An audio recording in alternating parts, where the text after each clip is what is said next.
یہ بھی کہا گیا کہ 600 افراد ہلاک ہو گئے، جاں بحق ہو گئے، 400 افراد جاں بحق ہو گئے.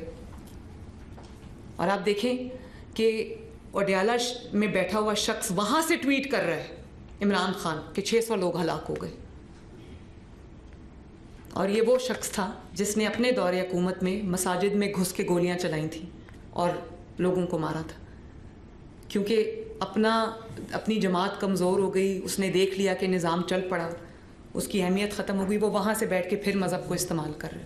تو میں یہ جب میں جیل میں تھی تو میں یہ سوچتی تھی کہ مجھ سے کیا غلطی ہوئی. اللہ تعالیٰ سے معافی مانگتی تھی بار بار کہ جو جانے انجانے میں مجھ سے اعمال ایسے ہو گئے ہیں جس سے اللہ تعالیٰ کہیں کی کوئی ناراضگی ہو گئی ہے، تو میں اس کے لیے معافی چاہتی ہوں. تو 2 سال جیل کے بعد آج بھی وہ انسان اس چیز سے باز نہیں آیا جو وہ اپنے دور حکومت میں یا اس سے پہلے کر رہا تھا. وہاں پر میں نے فیس کیا ہے اس جماعت کو، اس الیکشن کے لیے جو ہے وہ اس کو ترتیب دیا گیا تھا، میں نے ان کو فیس کیا تھا وہاں پر. ادھر میرے والد کے اوپر بھی جوتا پھینکا گیا اسی الزامات میں جو ایک گمراہ کن الزامات تھے. احسن اقبال صاحب کو گولی ماری گئی، اللہ تعالیٰ نے ان کو بچا لیا. مارنے والے سے بچانے والا بڑا ہے. اور آج بھی آپ دیکھیں ان کے کس قسم کے سوشل میڈیا پہ ان کی کس قسم کی ٹویٹس آتی ہیں یا پوسٹس آتی ہیں کہ ان کے سیکیورٹی میں کوئی ایسا بندہ پیدا ہو جو ان کو قتل کر دے، جو ان کو مار دے. آپ سوچیں کہ کیا آپ تمام حضرات سے میرا سوال ہے، مجھے کائنڈلی جواب دیجیے گا کہ آپ اس بات کو سپورٹ کرتے ہیں؟ تو بات تو یہاں ختم ہو جاتی ہے. مجھے پتہ ہے آپ نہیں کرتے، تو بات یہاں ختم ہو جاتی ہے. اس کے بعد کوئی کسی شک اور شبے کی کوئی گنجائش ہی نہیں رہنی چاہیے. آپ اپنے آپ سے وہ ایک نام آپ کا استعمال کرتے ہیں، بدنامی آپ کی ہوتی ہے، ان کی بدنامی نہیں ہوتی. ان کی تو میں نے آپ کو بتا دیا ہے کہ ان کا ایجنڈا ہی کچھ اور ہے. مذہبی جماعتوں کی بدنامی ہوتی، مذہبی سیاسی جماعتوں کی بدنامی ہوتی. لوگ یہ سمجھتے ہیں کہ یہ شاید ایک ہی جو ذہنیت ہے. دیکھیں اللہ تعالیٰ کا جو گھر ہے، مسجد ہے، اس کو کس چیز کے لیے استعمال ہونا ہے؟ اس کو دین کی تبلیغ کے لیے استعمال ہونا ہے. اس کو اللہ تعالیٰ کی عبادت کے لیے، چاہے وہ نماز ہو یا وہ تدریس کا عمل ہو، اس کے لیے استعمال ہونا ہے اس کو. اگر آپ مسجد کا مائک اور مسجد کا ممبر صرف یہ کہنے کے لیے استعمال کر رہے ہوں کہ ان کو چھوڑنا نہیں ہے، یہ دین مخالف لوگ ہیں، جب فتوے وہاں سے جاری ہو رہے ہوں، اس سے بڑی اللہ تعالیٰ کے گھر کی بے حرمتی اور کیا ہوگی؟ اس سے زیادہ اس کے گھر کی تقدس کی پامالی اور کیا ہوگی؟ میں نہیں چاہتی کہ کسی کے اوپر ایکشن ہو. اسی لیے جو ہم نے ان سے جو ان کی جو مساجد ہیں اور جو ان کے مدارس ہیں جو ہم نے سیل کیے ہیں، اس کو ہم نے مفتی منیب الرحمان صاحب کے حوالے کیے. میں نے اس کو اپنی حکومت میں نہیں رکھا، میں نے اپنے اوقاف ڈپارٹمنٹ کو نہیں دیا، اس کو آپ سب کے حوالے کیا، کیونکہ میرا ایک یقین ہے آپ پہ، میرا ایمان ہے کہ آپ لوگ اس کو اللہ تعالیٰ کے دین کی ترویج کے لیے استعمال کریں گے. اس لیے وہ ہم نے آپ کے حوالے کر دی. اور پہلی بار مجھے آپ بتائیں کہ کیا پنجاب میں کبھی یہ ہوا کہ جو سب سے محترم شخص ایک محلے میں یا ایک گاؤں میں کون ہوتا ہے؟ لوگ کہتے ہیں جی امام مسجد سے فیصلہ کرا لو، امام مسجد نے یہ کہہ دیا تو یہ ہوگا. سب سے محترم شخص اللہ تعالیٰ کے گھر کا امام ہوتا ہے. مجھے اس بات کی تکلیف تھی کہ ان کو کبھی کچھ مساجد ایسی ہیں، بلکہ بہت بڑی تعداد مساجد کی ایسی ہے جس کے امام کو تنخواہ دینے کے لیے، جس کے مؤذن کو تنخواہ دینے کے لیے سب چندہ جمع کرتے ہیں اور اس کو مہینے کی تنخواہ دی جاتی ہے، اور وہ غریب لوگ ہوتے ہیں، ہینڈ ٹو ماؤتھ لوگ ہوتے ہیں.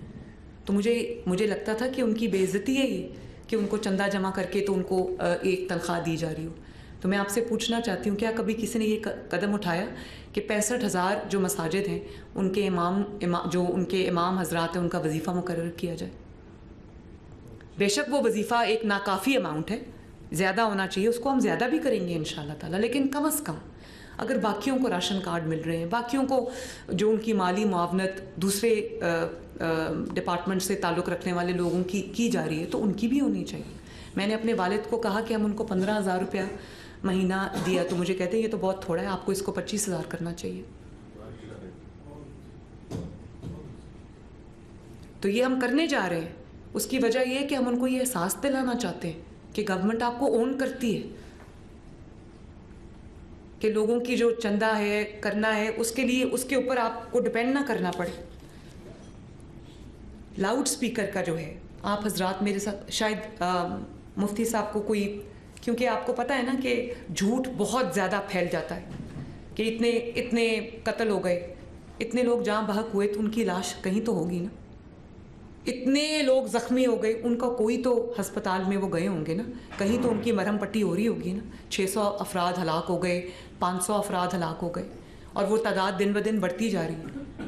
بھئی مجھے ثبوت چاہیے نا کہ وہ لاشیں کہاں گئیں اچانک. اور آج کل تو آپ سب جانتے ہیں کہ آج کل ٹیکنالوجی کا دور ہے, سب کے ہاتھ میں کیمرہ ہوتا ہے, موبائل فون ہے تو کیمرہ ہے. وہ کون سی ایسی قتل ہوا ہے جس کی کوئی موبائل کی ویڈیو نہیں آ رہی؟ اس بات کی ویڈیوز آ رہی ہیں کہ دفتر سیل کر دیا, یا مدرسے کو سیل کر دیا, یا ریڈ ہو گیا, یا پکڑ دھکڑ ہو رہی ہے جو حکومت کر رہی ہے, وہ میں چھپاتی نہیں ہوں, کر رہی ہے. لیکن اس بات کا کوئی ایک ثبوت لے آئے کہ 600 افراد, جب خدا نہ خواستہ 600 افراد جہاں بحق ہوں تو وہ لاشوں کو تو ڈھیر لگ جائے گا. وہ کدھر ہیں وہ لاشیں؟ میں تو ثبوت مانگتی ہوں, مجھے دیں تاکہ میں اپنی پولیس کو پکڑوں کہ کیوں مارا ہے اس کو.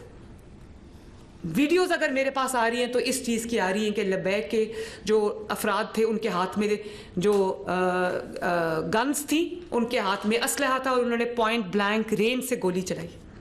اگر تصاویر اور ویڈیوز آ رہی ہیں میرے پاس تو اس چیز کی آ رہی ہیں کہ ان کے دفاتر سے بے انتہا, میں تو حیران ہو گئی جس قسم کا اسلحہ ان کے پاس سے نکلا.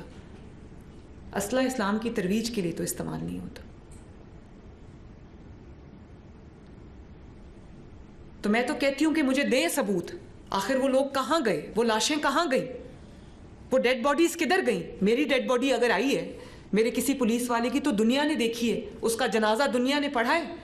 کوئی زخمی اگر پولیس یا قانون نافذ کرنے والے اداروں کا کوئی زخمی ہوا ہے تو وہ دنیا نے دیکھا ہے, مجھے بھی دکھائیں.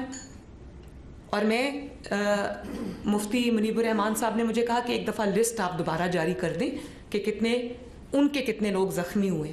تو میں وہ بالکل, یہ میرے سامنے بیٹھے, ان کو میں ہوم سیکرٹری صاحب آپ کائنڈلی وہ لسٹ دوبارہ ان کے ساتھ شیئر کر لیجئے کہ آپ کی دانست میں, آپ کی جو گنتی ہے اس میں کتنے لوگ جو ہیں وہ ان کے زخمی ہوئے ہیں لبیک والوں کی.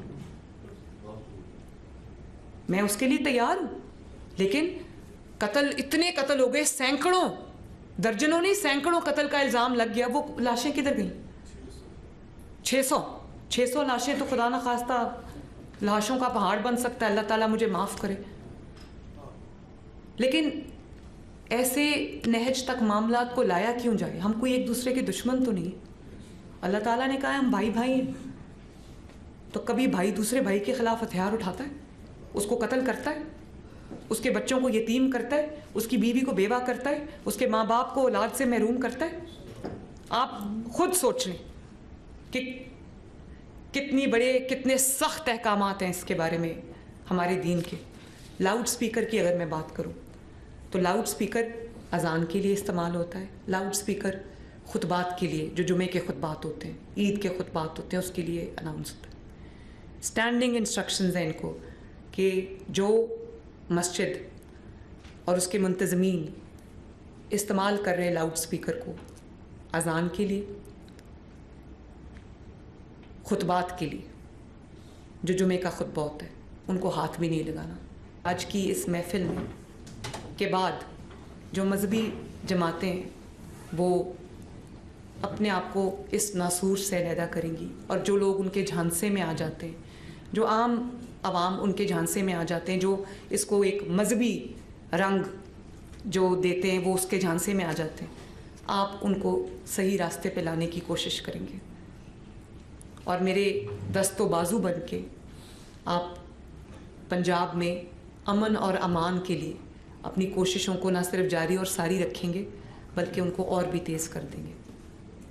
تو مجھے آج آپ سب سے مل کے بہت خوشی ہوئی, اور امید کرتی ہوں کہ ہم انشاءاللہ تعالیٰ بہتر وقت میں اور بھی اسی طرح ملتے رہیں گے. اور اللہ تعالیٰ پاکستان کو قائم اور دائم رکھے. اللہ تعالیٰ ہم سب کو ایک ہو کر, ایک قوم بن کر, ایک خاندان بن کر اللہ تعالیٰ ہم سب کو اس ملک میں امن اور امان سے رہنے کی توفیق عطا فرمائے.